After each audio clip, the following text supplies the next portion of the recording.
So I didn't want to cover the other half of this video, but I have been informed that apparently it gets worse. So we're going to do another deep dive into Achilles Argyll's Why We Need Racism video, the second half of it. Now, if you remember in the very first half of the video, I made the argument that he thinks we need an us versus them mentality with an enemy, and if he desperately wants that enemy, then he should probably volunteer to be the enemy of society. He's already on his way anyways. But we're going to go ahead and cover the other half of his video and see what else there is. I've done the good work of increasing the playback speed to 1.5 times because I do not want to sit through this at his speed. Blind acceptance in aid of other countries is actively screwing us over. I mean, Africa is leeching. Okay, never mind. He speaks too fast that way. Let's go back to... Nope. I hate that I can't just have him at the right speed. Let's try now. In aid of other countries is actively screwing us over. I mean, Africa is leeching resources from the first world, all because some liberal politician sees that their skin color is dark and takes pity on them. Okay, so, first of all, why does aid go to Africa? It's not because people see their skin color and say it's dark and then feel pity for them. It's because there's actual foreign policy, actual trade regulations between us and other countries. There's actual, like, foreign policy involved here. Maybe that's too hard for you to understand, but it has nothing to do with feeling pity on their skin color. And whoever taught you that probably needs to retire from teaching. So they funnel food and water to them, instead of the hardworking men, women, and children in their own country. Okay, so first of all, the hardworking men, women, and children in the United States do get paychecks. Those paychecks largely should be better, and we should be allocating more resources to help our own.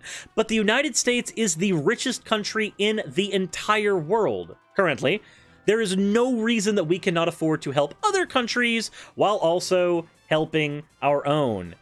This nationalistic talking point that isolates us from other countries and creates more enemies everywhere, well, I don't want to say that this is a bad thing, because it is, but he would not argue it's a bad thing, because if you remember in part 1 of his video, he argued vehemently that an ethno-state was exactly what society needed.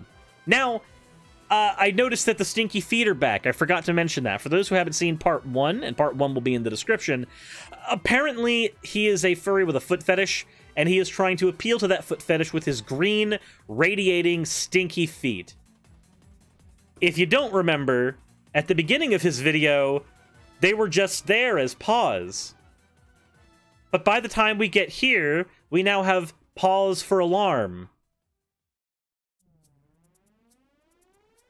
I needed the pun. I'm sorry. Africa be left to their own devices to figure it out for themselves. Similarly, Syria is pouring rapists and murderers into Europe, and Syria's pouring rapists and murderers into Europe. This is a talking point that he's probably taken from Paul Joseph Watson. There is nothing about the Syrian culture that makes somebody have a higher proclivity to being a rapist.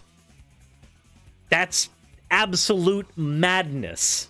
People are just making the gates into Europe even wider to accommodate them. What a surprise, the rapists and murderers they willingly let into their country raped and murdered people. Does he provide a source for this? Or does he speak it out of his ass? Well, I say he speaks it more out of his feet. Oh, but they can't do anything else because they don't have the same rights as... Why does he have sea shanty playing in the background?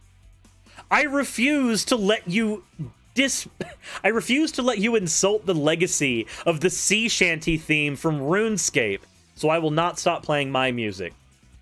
Jesus Christ. Us. Oh, they're like this because of nurture, they say as they continue to let these primates fuck our countries. Primates fuck our countries. He's literally just engaging in dehumanization at this point. Also, on top of all of that, nobody is saying that, oh my god, they're rapists because of nurture. No. Why do Syrians pour in? Largely because they are victims of issues happening in their own country, and they are trying to get help. And that help largely comes from other countries who have the means to help them, or at least do not have the same type of authoritarian governments or war issues that Syria does at various points in time. If you don't think that immigrants in any way, shape, and form can be integrated into your population, you should maybe consider the fact that if you're living in the United States, there is a higher likelihood that your family is a family of immigrants than not.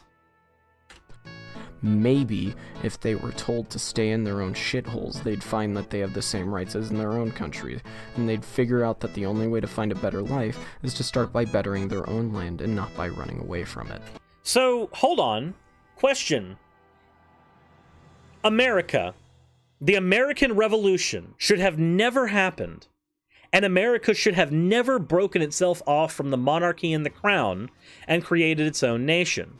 Now, aside from all of the, yes, historical problems with how America came to be and how we literally destroyed native lands, ignoring all that for a moment, if you're going to take the hyper-nationalist route, maybe check the history of your own country before you throw stones from a glass house. Now, let me go ahead and frame this argument from an individualistic standpoint as opposed to from a national standpoint, so that maybe it will make a little more sense as to why this is a heinous argument in and of itself. You're talking to somebody who's a victim of abuse. They are abused by their father or their mother in a physical or maybe even sexual way. They have the ability to run to your house and they say, "Can I stay the night? I'm sorry for being hurt." And then you tell them, in this scenario, or at least the racist Goatman would tell them in this scenario, "No, go back to your house where your abusers are and fix your own shit first. It's the only way your life will improve." There is nothing wrong with trying to escape hardship. Not everybody is built to topple a government. Not everybody is built to make everything physically better for themselves. Sometimes it's better for individuals to just go find a better home elsewhere. And there's nothing wrong with that. Also, have you guys noticed he wiggles his toes?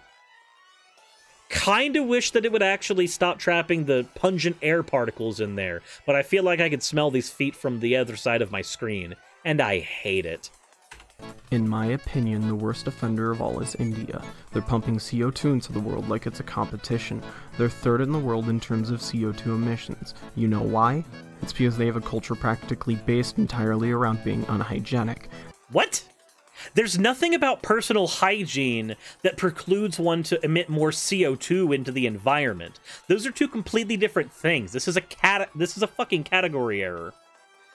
But on a more serious note, not playing fallacy bingo with the racist fucking Argle, let's go ahead and point out the fact that the reason that India is third in CO2 emissions right now is because as a third world country, if they are currently going through in various areas industrialization, when a country goes through industrialization, it has a larger carbon footprint for the amount of time that it is in that industrialized period as factories are getting more efficient. This is perfectly normal. The United States carbon footprint has been greatly reduced from the time where we were in our industrial age, and it's largely because as technology pushes forward in a given geographical area, more means to make things essentially have lower carbon footprints are discovered. More efficient ways of utilizing energy, more clean ways of utilizing and processing energy are found and used going forward. But when you're in that initial stage, you can't produce the stuff required to lower those emissions without first having an upsurge of emissions as your productivity goes up. Because the means to it's a sliding scale. Let me throw it in video game terms for a second, maybe. For anybody who maybe has played Minecraft or Terraria. You can't mine anything in those games without first having a pickaxe. Trying to beat the rocks with your fist is not going to suddenly give you the ores that you need. Once you have a pickaxe, you can then mine certain ores, but you need stronger pickaxes as you go. You can't just skip all the way to a diamond pickaxe, generally speaking, and then suddenly be okay. You need to progress further. I know that real life is not a video game, but I also figured that maybe that would break things down in a way that it can be understood. When your country is going through industrialization, it will naturally have a higher CO2 outburst. It has nothing to do with the general hygiene of the people in the country. Also, Antipy and Squid, thank you very much for your raid with your party of 16. You have come in at a very unfortunate time. We are dealing with the racist Goatman. They eat shit and drink piss for breakfast. And that's a stereotype. They toss their mountains of trash and shit into the ocean. So, here, I can do a thing. I can do a thing real quick. Let's go to Google, and let's type in India. Okay? Right? Images. So, I can go to Google, and I can type in images of India.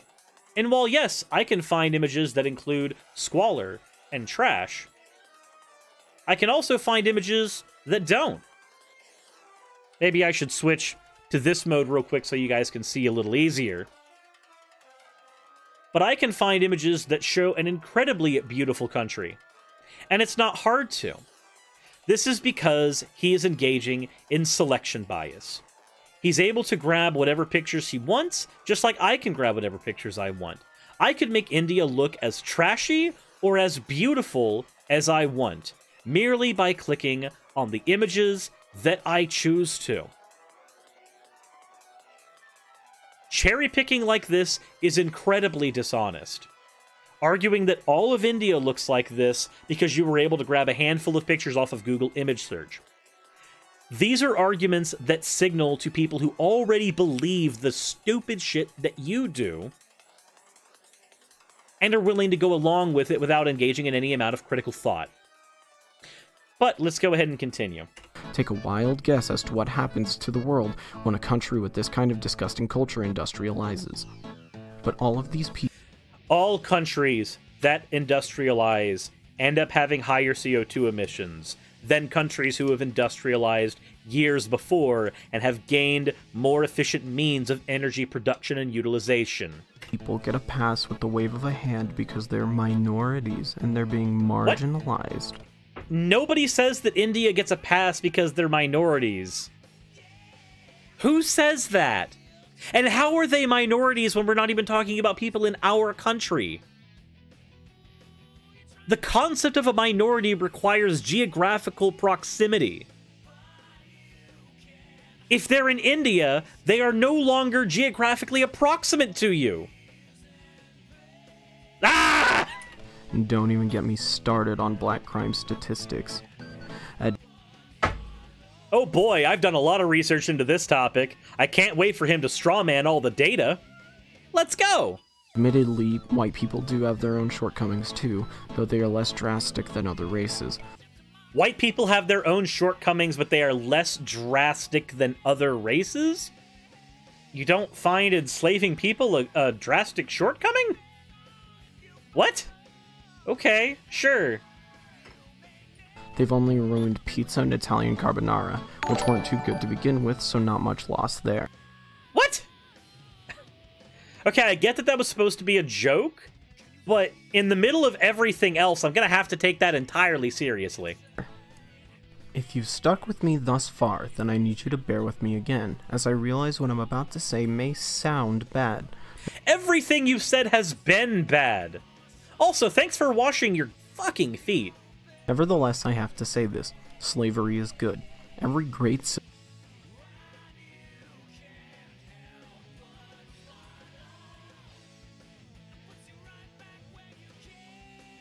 Never look a tulip in the eye. What? What? I'm sorry, what?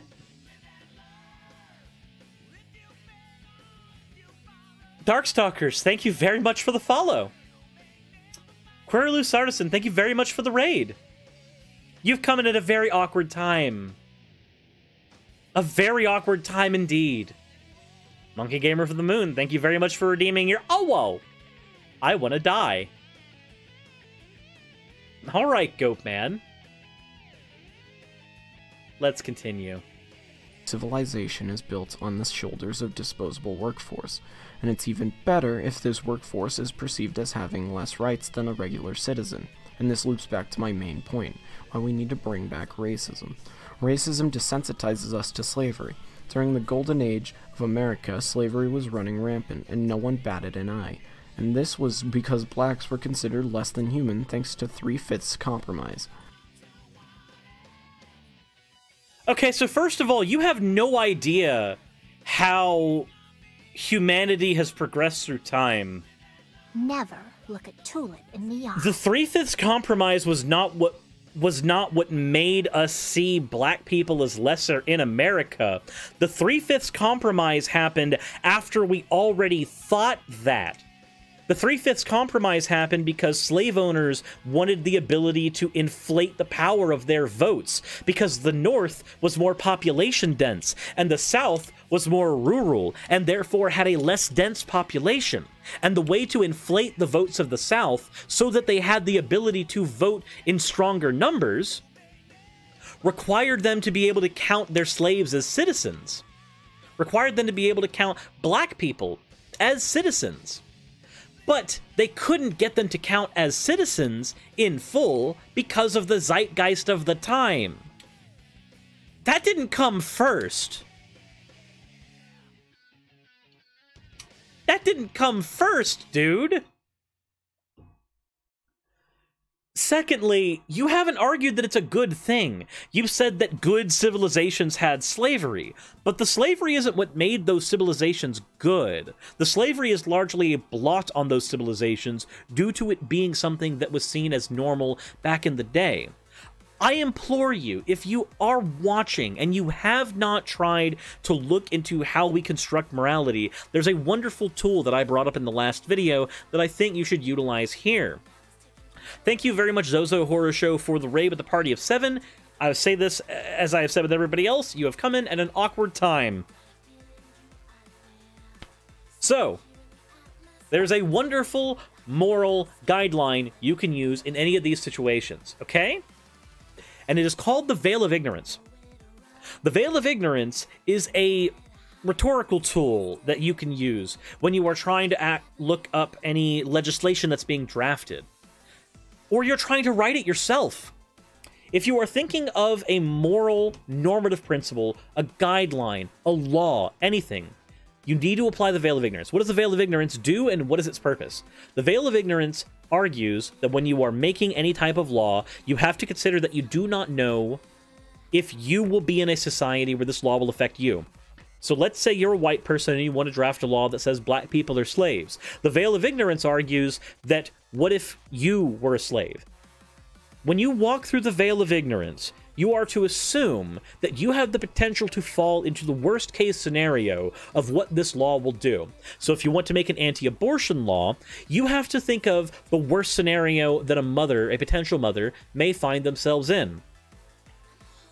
You have to think of a potential mother who has been raped by a family member and is going to be forced to have that family member's child. Now you are this woman, and you are drafting this legislation. Would you want this legislation to affect you? And if your answer is no, then you cross back on the other side of the Veil of Ignorance, and you stop yourself from drafting the legislation or enacting the moral principle. The Veil of Ignorance is a tool that operates as a check and a balance whenever you are thinking up any bullshit law. It is an incredibly effective tool, and I implore you to use it. Back to the brain hemorrhage. That compromise let the American people take advantage of them without any adverse psychological effects. What about the adverse psychological... Wait, any adverse psychological effects? Would you not consider the desensitization to the harming of other people in your proximity an adverse psychological effect? And would you not consider black people human beings and consider the adverse psychological effects that have happened to them as a result of this? Or does none of that get considered in this? Giving industry a massive boost and allowing America to develop into the superpower it is today. You know why Trump says make America great again? It's because America used to be great. Used to be great because people used to be racist and own it. People. Okay, so now we need to talk about fascism again, and I'm so tired of talking about this. What does Make America Great Again? Well, it's an appropriation of Ronald Reagan's Make America Great slur. Not slur, but his saying. Why do people use it? Because generally, people who are conservative, generally, think of a mythologized version of their past that they'd like to return to, a time where things were better, and this past generally includes the marginalization of various minority groups. Now, what is a fascist? Well, a fascist is an ultranationalist, but specifically, they are a palingenetic ultranationalist. They are somebody that believes in the mythologized past of any given country, the idea that we were great because we were racism being an example of a mythologized past, and then an ultranationalist being, well, anybody who would argue for ethno-states largely falls into the ultranationalist category. I would say that this individual definitely fits that definition of fascist. Now, granted, that is a broad and sweeping definition that might not necessarily hold up under the academic works of, say, Umberto Eco. Umberto Eco has a much longer list of things that are required before something can be considered fascist. He has 14 points, and there's also Lawrence Britt, who has another set of 14 points that are largely less academic, but no less useful when considering if something is or is not fascist. So I will say that Goatman is definitely some form of that. Some form of fascist in his mindset. Whether or not that flies by the academic definition, who knows? Maybe I'll sit down and do the same thing that I did with Trump and see if he fits 28 points on two lists cross-examined against each other. For now, I'm busy dying, trying to get through the rest of this video. Mal and Win, thank you very much for the follow. Wore racism like a badge of honor. Today we stigmatize racism, and thus America is no longer great again. We need slavery. We need a group of people who are expendable for manual labor. We already have that, though, Goatman. Have you considered that we've generally traded the slavery of the past and the plantation for a now wage slavery? People do not get a choice in whether or not they make wages, because it's either make wages or die in most cases. And aside from a few laws meant to protect workers, we generally view workers as expendable. Consider the state that I live in Georgia. We are a right-to-work state. This means that any worker can be fired for anything, even if it's looking at a piece of paper the wrong way. We already do this with workers. It's not as bad as flat-out slavery. No, not in any way, shape, or form. But we still do the same shit. By the way, slavery never left America, Mr. Ramfool. Just letting you know, Argle, the 13th Amendment argues that we can still have slaves. We just have to imprison them first. Oh, I know earlier you brought up violence statistics with Black Americans. I know you brought that up a little bit earlier. Maybe we should talk about how the prison populations generally get used for slave labor. Maybe we should talk about that, and then talk about the disparates in sentencing for various races in the United States, and see if maybe there is one race that is potentially, I don't know, enslaved more often as a result of the 13th Amendment? In the eye. But I don't think I have to get into any of that, because Goatman here largely thinks that those things are good. China has been doing this with their own people, and they've become a global superpower from absolutely nothing. You shat-talked China in the last part of the episode already. Why would you stand them now? Imagine how powerful we could be if we took advantage of minorities and the racially inferior. Veil of ignorance, crossover. Now you're the minority and the racially inferior person. Also, you need to define racially inferior, which he's not going to do. You know what? We're keeping the Yandere AIs on. We have to. I don't think there's any way we can avoid it. Also, Sabajude, you're new here. You're new here. Why is the cat girl discussing systemic racism? Because that's one of the many things that I talk about on my channel, and this video was put on my doorstep, and I kind of hate my life right now. We need a group of people we can oppress and use. We already do that, though. We don't need to keep doing it. You haven't made your case of why you need to do it. You've just made the case that you think it's good. And that shouldn't be people of the same blood. Without a group to take advantage of, the populace becomes discontent due to the unnatural workload. And due to the unnatural workload? So wait, putting the unnatural workload on the, quote, racially inferior, as you've so eloquently said it, that is better? That's not a solution, and that doesn't increase the net good of everyone. I have a different way of handling the unnatural workload, a better idea, and maybe I can even get you to stop considering flagrant racism as an option. Have you considered increased unionization so that we can actually adequately fight for workers' rights? So that we can adequately fight for a better distribution of workloads, so that we can fight for better management of our peers and other employees of various corporations within the borders of the United States. Have you considered fighting for workers' rights? If you really think that the unnatural workload is one of the reasons why Americans are having so many issues, I would agree, but my solution is largely to try to improve the loads of those workers. Your solution is to try to offload that onto people that you don't like. I think one of us has an effective solution, and the other one is just an asshole. Development stagnates. Okay, I realize I've been going on about the bigger picture for a bit too long, so what about the other side of things? How would being racist affect you, the viewer, positively? Well, to start with, we need to look at the basics of Jungian theory. Carl Jung? Jung, not Jung, you fucking troglodyte! That's Carl Jung. And Jung is largely discredited within the field of psychology now because his concept of character archetypes only maps itself onto fiction.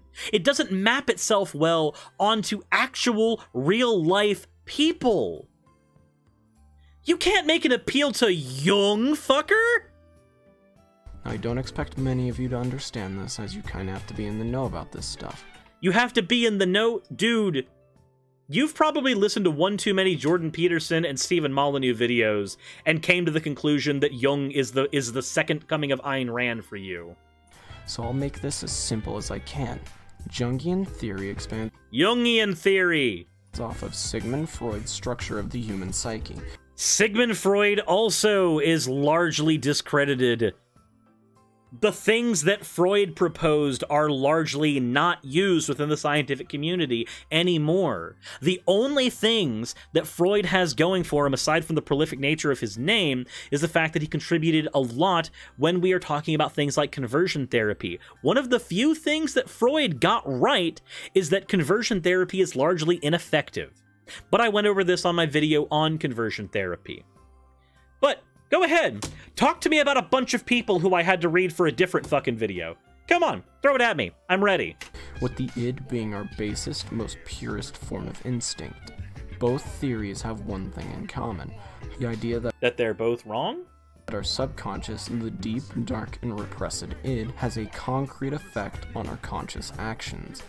Jung takes this one step further, saying that in order to complete ourselves, we must accept this subconscious manifestation of ours, not to reject it. The yin completes the yang, just as racism completes the soul. The yin completes the yang, as the racism completes the soul. All you did was throw out a bunch of gibberish there. You didn't actually argue that racism completes someone. You've just thrown up an analogy. None of that was a defense for racism. None of that was an adequate defense. Don't lie to yourself neither. Being racist feels good. You're repressing your inner hatred by refusing to be racist, by refusing to generalize a race into one offensive caricature. But really, deep in your subconscious, you know that that's what they really are. You can't live without strife nor negativity. Nobody says that we can live without strife or negativity. I know we have negativity, I just have different enemies. Enemies that are largely abstract and don't require me to actually hurt people, like you. Also, this is essentially the Romans 1 thing, where apologists try to argue that atheists definitely believe in God because they're suppressing the inner knowledge of God. This is just that, but turned into an argument for suppressing your inner racist. There are societies in the past who did not have this concept of race the way that we understand it now. Even the concept of race as we understand it now was largely coined before we even understood genetics. Our base understanding of race that has been used for years isn't even based in science. 1 more minute. We've got 1 more minute. We can handle this. We can get through it. I'm gonna clip off my own fucking ears. Jesus Christ. You need those elements of human life to balance yourself. Yes, you need negative to balance yourself. The negativity doesn't have to be racist. The negativity can be criticizing yourself for things you didn't improve on. The negativity can be abstract principles that you are warring against. The negativity need not be an actual physical group of people. Accept it. Racism is chaos, and our minds are just as chaotic as it if we condemn racism deep down. Racism is chaos, but our minds are chaotic if we condemn racism? How does that make any sense? Wouldn't it be that if we accept racism, then we are more chaotic? What the fuck does that... yes, hop instead of jump. You're right. What the fuck does that even mean? The world that the left strives for is a non-existent realm of perfect euphoria, something that literally cannot exist. Wait, you've brought up the left. I'm the left. I am a socialist. And all I want are democratized workplaces. That's a euphoric utopia world to you?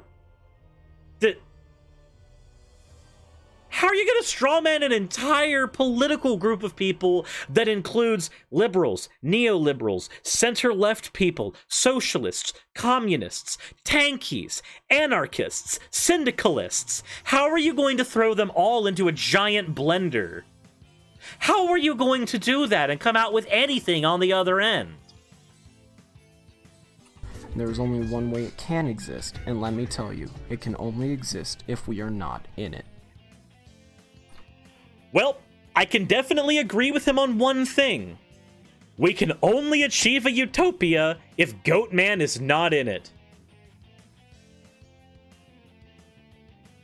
I agree with that statement harder than I thought I ever would. I can't believe it. I really hate that there's such a social stigma against being racist because it served us so well before and yet we've cast it aside. Let me go ahead and tell you about how tools operate, okay?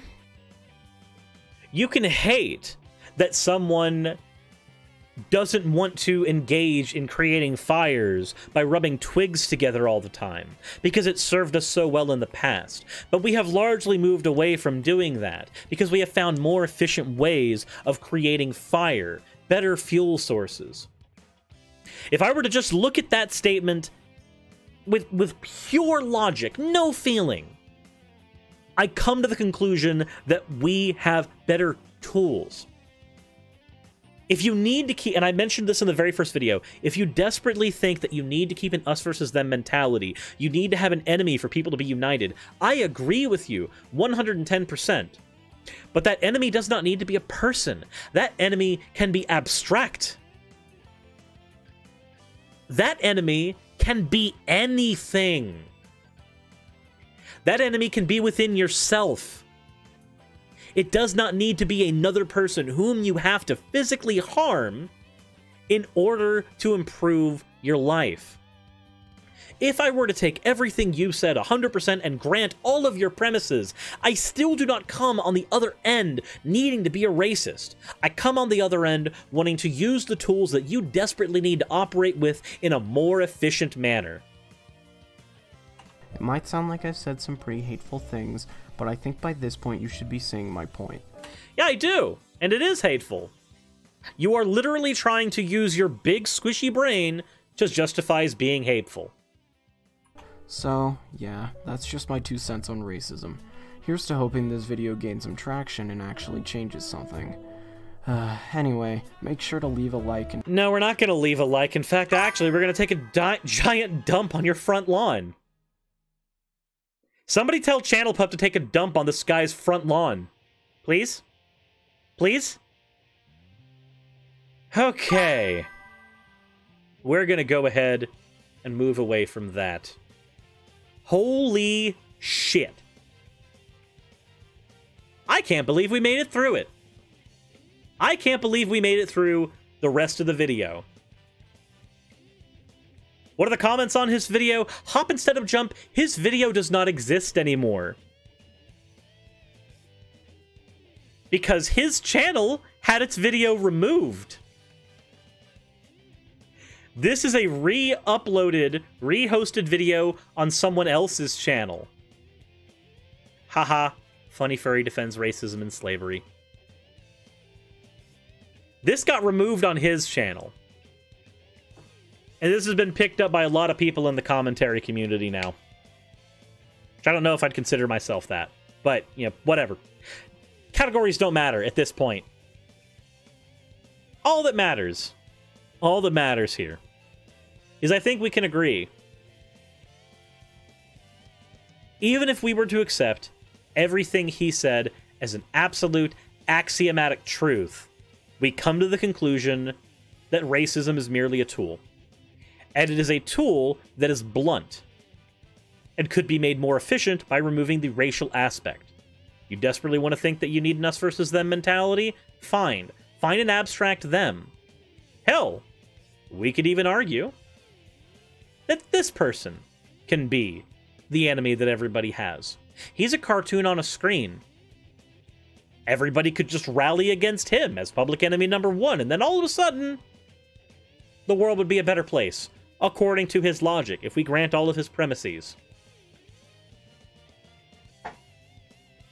Hopefully everybody can see that this guy is an absolute nutcase. And I hope that he never makes a second video. And if he does, so that video gets basically destroyed by YouTube. And I'm sure there's going to be somebody in my comment section who's going to say, "You just don't want the free marketplace of ideas." Dude, I'm a socialist. I agree in the free marketplace of ideas. I also agree with a regulated market. Imagine that. Anyways, if you're watching this on YouTube, please consider hitting the like button. Please consider checking out the description where you will find links to both my Twitch channel and also links to support my channel if you would like to do so. If you have not followed me already on Twitch, that is at twitch.tv/NekoSuris, please consider doing so. I would definitely thank you for doing so. But as always, everyone, insert end of video tagline here.